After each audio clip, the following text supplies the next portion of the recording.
Why do 90% of correctional officers emphasize ethical behavior? Because it's the key to safety and integrity. In the world of corrections, ethics isn't just a buzzword, it's a lifeline. Maintaining professional boundaries ensures everyone's safety.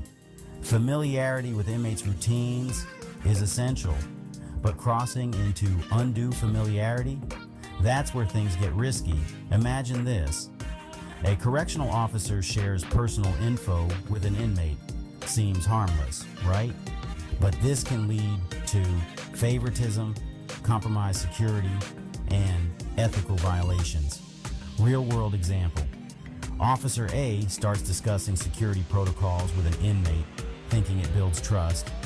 Instead, it jeopardizes the entire facility's safety. Remember, ethical behavior isn't just about knowing right from wrong. It's about making decisions that prioritize everyone's safety.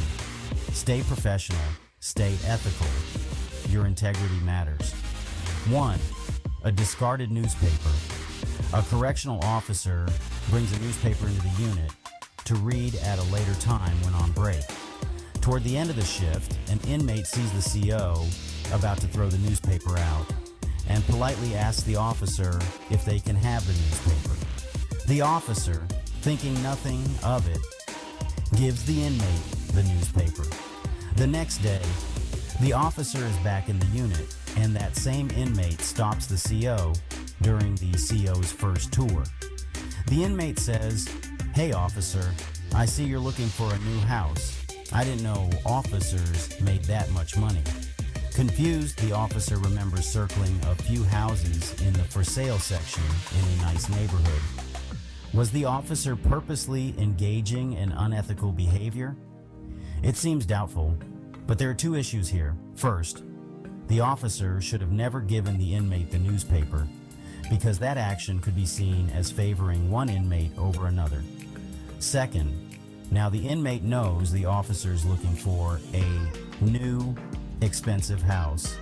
While this might seem far-fetched, it is often the small, less than obvious incidents that can cause a bad domino effect, putting the officer as well as others at risk.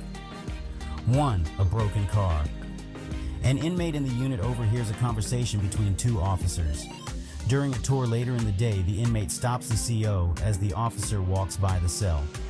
The inmate says to the officer, "Hey officer, if you're having car trouble, my cousin owns a mechanic shop. I can give you his number and tell him to hook you up, give you a real good deal." Instead of questioning the inmate, the officer sees the opportunity to save money and takes down the number for the cousin's mechanic shop. Again, was the officer purposely engaging in unethical behavior? It seems doubtful, but the scenario brings up two important issues. Officers must be mindful when engaging in conversation with each other while working in a unit or whenever they are around the inmate population. It is not uncommon for inmates to use what they overhear to later engage in manipulative conversation with an officer. It is unethical to have any personal work done by an inmate or a relative friend of an inmate. Those lines should never be crossed, regardless of the reason.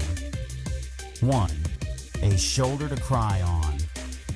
An officer comes to work and is visibly upset about something.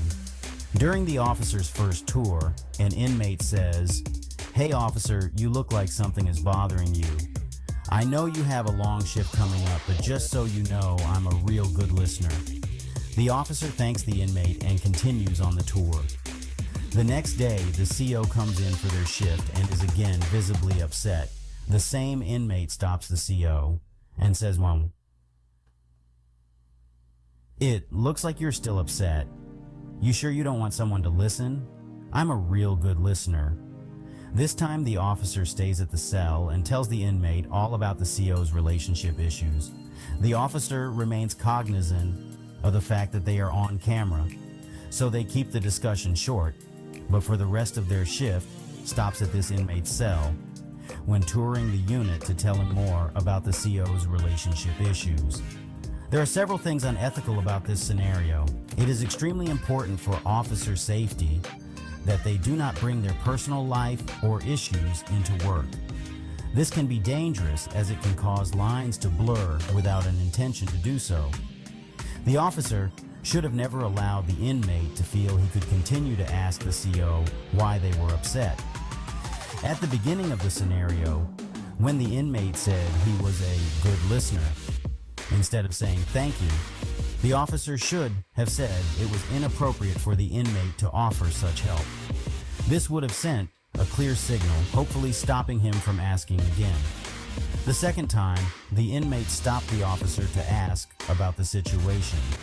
The officer should have again sent a clear statement that regardless of how things might look, it was inappropriate for the inmate to offer such help.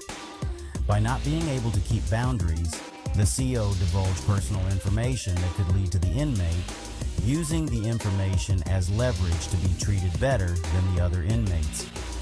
Unethical behavior is not just bringing contraband into the facility for an inmate or having a sexual relationship with an inmate. It is engaging in any type of behavior that does not follow directive or policy in providing a safe, secure, and humane environment for all inmates, regardless of their crime or how much time they have to serve. Officers, new and tenured, must remain cautious of an inmate's motive because once they see an officer engage in unethical behavior, they never forget it and they will most certainly use it to their advantage. The examples are from www.corrections1.com. Be safe inside and outside the walls, and follow my channel for correctional content.